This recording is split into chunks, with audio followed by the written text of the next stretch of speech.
नगरपालिका चुनाव में जबरदस्त मुकाबला देखने को मिल रहा है। निकाय चुनाव में सत्ता हासिल करने के लिए शिवसेना, उद्धव ठाकरे गुट और मनसे के राज ठाकरे ने हाथ मिलाया, जिससे समीकरण बदलते नजर आए। लेकिन राज्य में सरकार चला रही महायुति ने ठाकरे ब्रदर्स को चुनौती देने के लिए बिहार के सबसे युवा विधायक और लोकप्रिय लोक गायिका मैथिली ठाकुर को चुनावी मैदान में उतारा प्रचार प्रसार के लिए।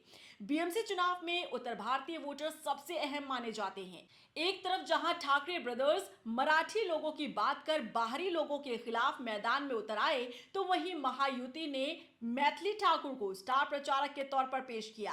उनको मुंबई के प्रचार में उतारा गया। उद्धव ठाकरे और राज ठाकरे जहां अपने प्रचार में और संबोधन में यूपी बिहार के लोगों को टारगेट करते नजर आए, मराठी लोगों में यूपी बिहार के लोगों के लिए अलग से जहर घोलने का वो काम करते दिखे, तो वहीं इसकी काट बिहार की सबसे छोटी विधायक मैथिली ठाकुर ने ढूंढ निकाली। बीजेपी के लिए प्रचार करने उतरी मैथिली ठाकुर ने बता दिया कि यूं ही नहीं, वो दुनिया के कोनों कोनों में रहने वाले लोगों के दिलों में बसती है। दरअसल मैथिली ठाकुर ने मुंबई के विरार में बीएमसी चुनाव के लिए रैली की और एक तरफ मैथिली ठाकुर ने हिंदी में गीत गाकर उत्तर भारतीयों को साधने की कोशिश की, वहीं दूसरी तरफ उन्होंने मराठी गीतों की प्रस्तुति देकर मराठी लोगों को भी साधने का काम किया। जहां ठाकरे ब्रदर्स का टारगेट सिर्फ मराठी वोटर्स रहे, तो वहीं मैथिली ठाकुर ने लोगों को न बांटते हुए सबको एक साथ लाकर सबका दिल भी जीत लिया। मैथिली ठाकुर ने अपनी रैली में कहा कि हमारी सरकार और पार्टी सभी भाषाओं और समुदायों को साथ लेकर चलती है। उन्होंने कहा कि मैं भी उत्तर भारतीय मराठी हूं। मैथिली ठाकुर ने लोगों से कमल के निशान पर वोट डालने और महायुति को जिताने की अपील की। मैथिली ठाकुर ने कहा कि अब हर घर में एक ही नाम गूंजेगा और भारत का बच्चा बच्चा जय श्री राम बोलेगा। रैली में मैथिली ठाकुर ने कहा कि पीएम मोदी के विकसित भारत के सपनों को पूरा करने के लिए हमसे जो भी हो सकेगा वो जरूर करेंगे। बता दें कि बीएमसी चुनाव में ठाकरे ब्रदर्स ने जनता को बोली भाषा के जरिए बांटने की पूरी तरह से कोशिश की।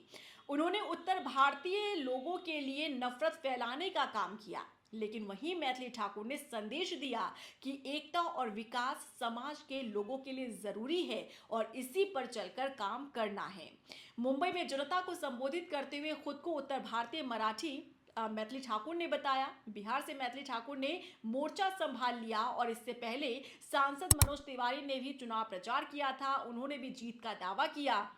उन्होंने कहा कि कितना भी यूपी बिहार के लोगों का अपमान क्यों ना कर दे, मराठी लोग भली भांति जानते हैं कि किसे वोट देना है, इससे कोई फायदा नहीं होने वाला। राज ठाकरे ने जिस तरह से यूपी बिहार के लोगों को बांटने का काम किया है, भाषा बोली के आधार पर बांटने का काम किया है। बता दें कि अपने सभी चुनाव प्रचार के दौरान ठाकरे ब्रदर्स ने अपने संबोधन में भाषा बोली के आधार पर समाज के लोगों को बांटने का काम किया। उन्होंने सीधे तौर पर अपने संबोधन में यहाँ के लोकल लोगों से, मराठी लोगों से कहा कि जमीन और भाषा चली गई तो आप खत्म हो गए, आप ये समझिए। हालांकि ऐसे बयान देकर ठाकरे ब्रदर्स के लिए मुसीबत खड़ी होने वाली है, क्योंकि ठाकरे ब्रदर्स हमेशा से इस तरीके की राजनीति करते रहे हैं। वो हमेशा से वहां के लोकल वर्सेस बाहरी लोगों की राजनीति करते रहे हैं। मराठी भाषा वर्सेस दूसरे राज्यों की भाषा को लेकर वो हमेशा से अपनी सियासत को आगे बढ़ाने का काम करते रहे हैं। आपको याद होगा कि महाराष्ट्र में, मुंबई में किस तरीके से बाहरी लोगों को एक समय पर टारगेट किया जाने लगा था। बिहार के लोग, जो प्रवासी बिहार के लोग थे, जो मुंबई में काम कर रहे थे, महाराष्ट्र में काम कर रहे थे, उन पर भी लाठियां चलाई गई थी। किस तरीके से उन्हें टारगेट किया गया था। और एक बार फिर से यहाँ बीएमसी के चुनाव में भी जो ठाकरे ब्रदर्स है वो इसी तरीके से समाज के लोगों को बांटने का काम करते नजर आए। जब जब उन्होंने अपना संबोधन दिया, तब तब उनके संबोधन में यूपी बिहार के लोग टारगेट पर रहे। हालांकि देखिए, यहाँ बीजेपी ने भी अपनी चतुराई दिखाते हुए एक ऐसे चेहरे को चुनाव प्रचार में लेकर आए जो कि अलग अलग लोगों के दिलों में बसती है। मैथिली ठाकुर जो बिहार चुनाव में इस बार छा गई, क्योंकि देश की वो पहली युवा विधायक बनी, सबसे छोटी उम्र में विधानसभा तक पहुंचने वाली पहली वो विधायक बनी है। इतिहास उन्होंने रच दिया और बीजेपी बखूबी ये जानती है कि मैथिली ठाकुर के अंदर वो हुनर है कि वो किस तरह से जनता को अपने साथ लेकर आए, बीजेपी के साथ लेकर आए, जिसका बड़ा फायदा बीएमसी चुनाव में बीजेपी को हो। और ठीक इसी तरीके से जब चुनाव प्रचार करने के लिए मैथिली ठाकुर जनता के बीच में गई तो उन्होंने पहला संदेश यही दिया कि हमारी सरकार यहाँ पर समाज को बांटने का काम नहीं करती, बल्कि समाज का विकास कैसे हो, समाज के लोग आगे कैसे बढ़े, इसे लेकर हमेशा काम किया जाता है और आगे भी काम किया जाता रहेगा।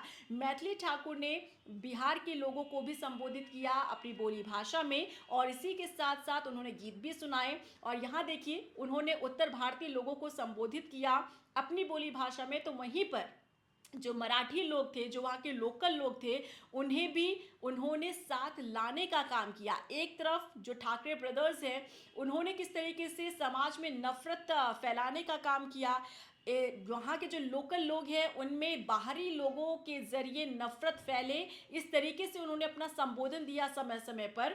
लेकिन जिस तरीके का संबोधन और जिस तरीके से भाषा बोली है ठाकरे ब्रदर्स ने, इसका हो सकता है कि गलत इम्पैक्ट पड़े, उनकी पार्टी को इसका खामियाजा उठाना पड़े इस बीएमसी चुनाव में, क्योंकि जनता जनार्दन स्मार्ट हो चुकी है। जनता बखूबी ये समझती है कि ये राजनेता, सियासी पार्टियां किस तरीके से फूट करो और राज करो वाली राजनीति करती है, एक दूसरे में फूट डालकर खुद सत्ता की चाबी हथियाना चाहती है। और ऐसे में मराठी लोग जो हैं वो समझदार हो चुके हैं, उन्हें पता है कि किस तरीके से समाज को बांटकर ये खुद सत्ता की कुर्सी पर बैठकर राज करना चाहते हैं। तो हो सकता है इस बीएमसी चुनाव में इस बोली भाषा के जरिए जो नफरत फैलाने का काम ठाकरे ब्रदर्स ने किया है बीएमसी के चुनाव में, इसका नेगेटिव इफेक्ट उनकी पार्टी पर हो सकता है इस चुनाव में। लेकिन बीजेपी ने भी समय रहते एक ऐसे चेहरे को वो प्रचार प्रसार के लिए लेकर आई जो कि कोने कोने में, देश के कोने कोने में रहने वाले लोगों के दिलों में राज करती है। मैथिली ठाकुर की अपनी एक अलग लोकप्रियता है, इसी के साथ बीजेपी की भी अपनी एक अलग लोकप्रियता है, और जब ये दोनों मिल जाते हैं तो आप समझ सकते हैं कि एक अच्छा रिस्पांस मिल सकता है। और इसी सोच के साथ महाराष्ट्र के नगर निगम चुनाव में बीजेपी स्टार प्रचारक के तौर पर लेकर आई मैथिली ठाकुर को, क्योंकि इन दिनों वो खूब चर्चाओं में भी है। और इसीलिए मैथिली ठाकुर क्योंकि अब तो राजनीति में आई हैं, लेकिन पहले से ही वो सोशल मीडिया के माध्यम से और अपने भजन कीर्तन के, अपने संगीत के माध्यम से लोगों के दिलों पर राज करती हैं। और इसी के साथ यहाँ पर हमने ये तस्वीरें भी देखी कि मैथिली ठाकुर ने समाज को एक साथ लाने का और समाज में विकास कैसे हो, इसे लेकर वो अपने संबोधन में बातें कहती हुई नजर आई, जो कि उनकी परिपक्वता को भी दर्शाता है। आपका क्या कुछ मानना है महाराष्ट्र नगर निगम चुनाव में, बीएमसी चुनाव में क्या हो सकता है, कैसा रिजल्ट आएगा, कमेंट सेक्शन में जरूर बताइएगा। और जिस तरीके से चुनाव प्रचार प्रसार के दौरान राजनीति देखने को मिली, जिस तरीके से भाषा बोली को बांटने के जरिए यहाँ पर अपनी राजनीति चमकाने का काम जो ठाकरे ब्रदर्स हैं वो करते नजर आए, क्या आपको लगता है कि एक परिपक्व राजनेता अगर इस तरीके से समाज को बांटने के लिए भाषा बोली का इस्तेमाल करे और वो बताए कि अब बाहरी लोग जो है, जो यानी कि जो इस राज्य में रहते नहीं हैं लेकिन सिर्फ नौकरी करने के लिए यहाँ पर आए हैं, दूसरे राज्यों के रहने वाले लोग, वो यहाँ के लोगों का हक छीन रहे हैं, वो इस तरीके की बातें करके क्या समाज को बांटने का काम नहीं कर रहे हैं? आपको क्या लगता है, क्या आपको ऐसे नेताओं का साथ देना चाहिए, ऐसे पार्टियों का साथ देना चाहिए, या फिर ऐसे नेताओं का साथ देना चाहिए जो सबको साथ में लेकर चलते हैं?